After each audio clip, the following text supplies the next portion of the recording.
Hey, Pastor Steve here, and I just wanted to encourage you today. We go through a lot of difficulties and a lot of trials in our lives, and in fact, even in today's society, we're told to social distance, we're told to get away from people, we're told to work at home, we're told to get away from all the different things that God has actually created us for. Did you know that you were created to be able to interact with the people around you? It's true. When God created the universe, He made everything work together in unison. Every single molecule, even the speed of light, all dictates how life here on Earth actually is lived. So, everything in the entire universe all works together for one good and common purpose. When God said light be, what He did was He created order within the entire universe. And He said, look, all things are going to revolve around me and around what I create. And that's what He did. Well, when He created your body, it's the exact same thing. The very cells in your finger can actually repel this coronavirus. And every single other cell, once you get some type of virus or disease, it learns how to fight it. And the entire body works together, from your finger all the way up to your brain. And everything there is all created to work together. Well, you were created to work together with others as well. So when we're separated, when we're pulled apart from others, what happens is that our lives get all mixed up and all tangled, and we don't know where to go or what to do. Well, the reality is that God Himself has said that He would spend time with you and that He would be a part of your life. So I want you to understand this. In Joshua 1:5, God told us that He would never fail us and that He would never abandon us.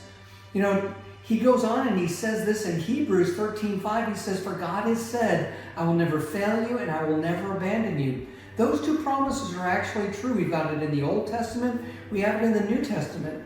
So if God never changes, and if His promises that He's never going to fail us or abandon us, then what kind of confidence can we possibly have that's actually going to help us to be able to live this life with confidence, knowing that I've got somebody closer than a brother who lives right here inside of me?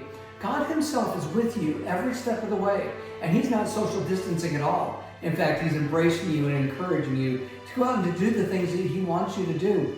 In Joshua chapter 1, God told Joshua this. He said, look, I'm never going to fail you. I'm never going to abandon you. Then in the 6th, the 7th, the 9th, and the 18th verse, He tells him what? Be strong and courageous. Even in the 7th verse, He says, be very strong and courageous. So if we know that these promises are true, and if God tells us to be strong and courageous, then He's never going to fail you. He's never going to abandon you. He's never going to go away from you. Paul wrote to the church in Rome, and he said, what shall we say about such things as these? If God is for us, who can possibly be against us? There's no one that can come up against you. There's no one that can actually cause you to fail except yourself.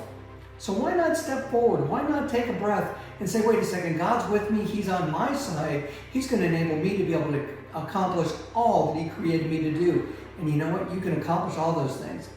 I want to leave you with this one verse. It's Proverbs 18:24. In the Amplified, it says, but there is someone who is even closer than a loving brother. He's reliable. He's that much closer to you. Now, that's Proverbs 18:24, but God's own word and God's own promises will always stand true for you. And that simple fact is that He's always with you. He'll never fail you. He'll never abandon you. Well, I hope to see you soon, and God bless you.